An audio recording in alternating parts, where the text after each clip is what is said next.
Good morning from beautiful Daruk country this morning. I'm up early to get some coolness. We're in a 5-day heat wave, Sydney at the moment. I'm about an hour northwest on Little Cat Eye Creek.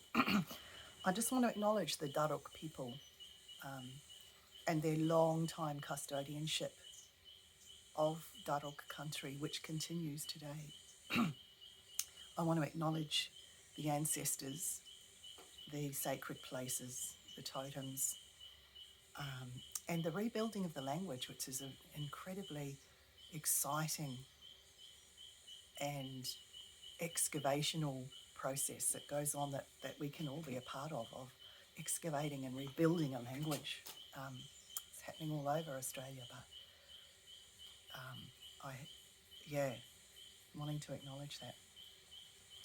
So I just want to show you the area where the floods came to. I'm talking about floods about 3 or 4 years ago, the biggest floods in living memory, to the bottom steps. And the Cat Eye Creek is way over there in the distance. You can't even see it, about 400 metres. So this whole valley was full of water. I could have jumped off my balcony here into the water. And it was really, really scary. My eco-anxiety runneth over at that time. It was already bad from the Black Summer fires, which we all remember, and we all have, there's a collective space of that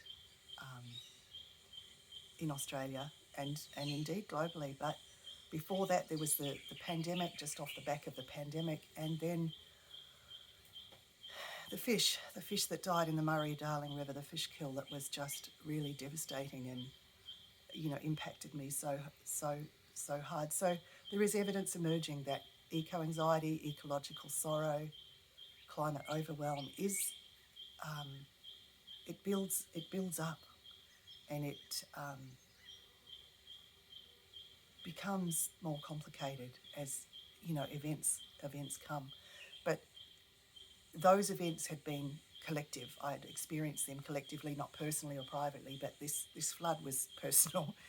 At the same time, it's not personal, and so OK Duma just opened the box yesterday. This collective, contemplative, it is collective, contemplative and creative resource to support individuals and groups. It does have a group focus though, because I'll tell you about that in a minute. But going through climate overwhelm and everything, the complexity that comprises that. John O'Donoghue, a poet, ex-priest as well, Celtic, Irish, beautiful poet. In his Blessing for the World Now, this is the reading from To Bless the Space Between Us, a book of blessings. He says, the spirit of the time is incredibly subtle, yet hugely powerful force. It is comprised of the mentality and spirit of all individuals together. Therefore, the way you look at things is not simply a private matter. Your outlook actually and concretely affects what goes on. So it was very tempting for me to give in to helplessness and the overwhelm and just freeze in that place. And I did for a while. I did seek out some ecotherapy, and it did help to unfreeze. Poetry was really effective, actually, Rumi in particular. And I have a whole poetry section in the book that talks about Rumi and his mystical poetry that helps us. He plays the trickster to our overwhelm and the way that we will lock ourselves into what we call our private sorrow or our personal sorrow. But climate change is not personal, and it is collective, and it's collective together as well as personal. It's also global, and John talks to this as well. He says, when you give in to your helplessness and collude with despair, you add to it. When you take back your power and choose to see the possibilities for healing and transformation, your creativity awakes and flows and becomes an active force of renewal and encouragement in the world. In this way, even your own hidden life, it can become a powerful agent of transformation in a broken and darkened world. So that speaks to exactly the place that OK Duma was born.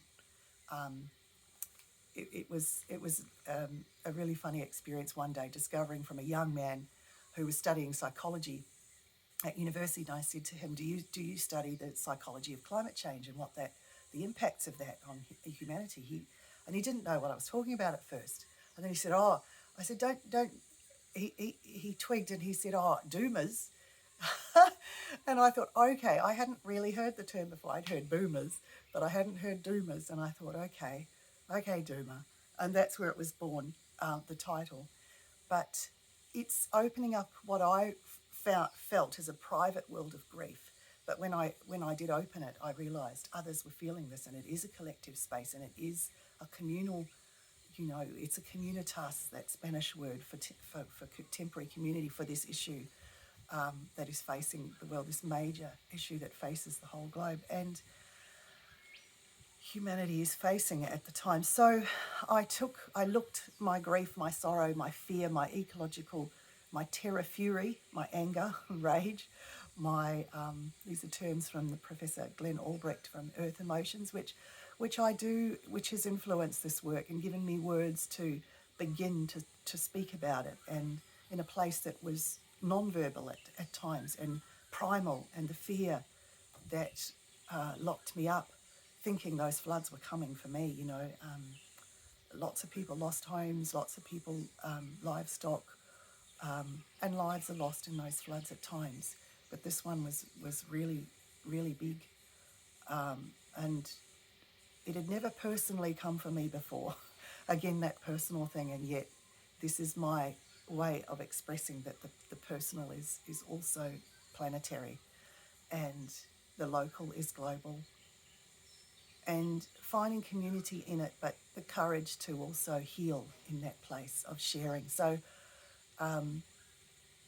somewhat with some trepidation, but also a sort of a need for the collective healing, and to promote and inspire and spark collective healing, to look at it in the eye. So that's what I've done. I've looked at it, and here are 35 activations that have, with photos that have meant something to me very, very privately. This was a school strike march.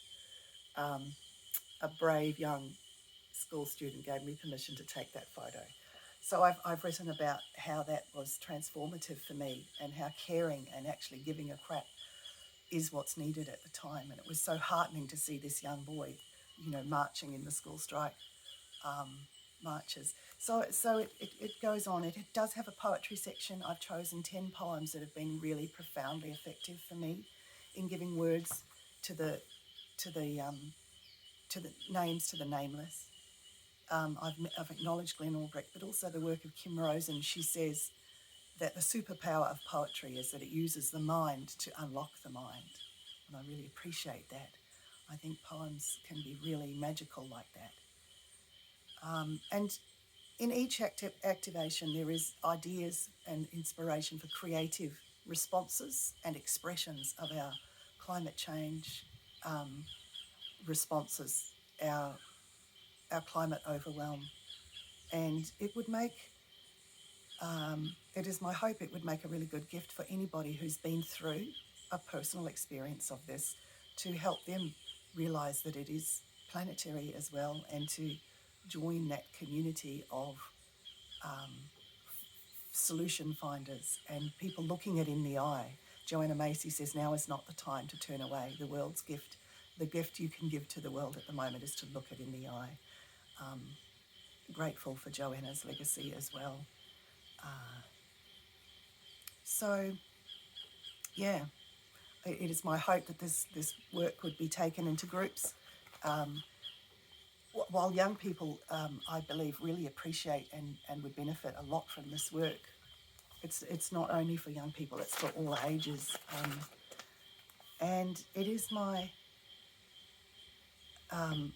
honour to premiere this work at Woodford coming up this year. So I've got a workshop called OK Duma, and using poetry to transform our climate, our personal sense or private sense of climate overwhelm, into the collective, and where is the healing in that transformation, and then where does it go from there.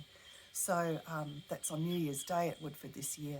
I'm also reading some of my own poetry in the Poets' Breakfast, so that will be my privilege as well. And really, really honoured to be at Woodford. They do honour this work and give a place and a voice for that, and I look forward to that this year. But you can look on the website. Gosh, what is my website? www.earthartecotherapy.org, and you can place your order for this book there.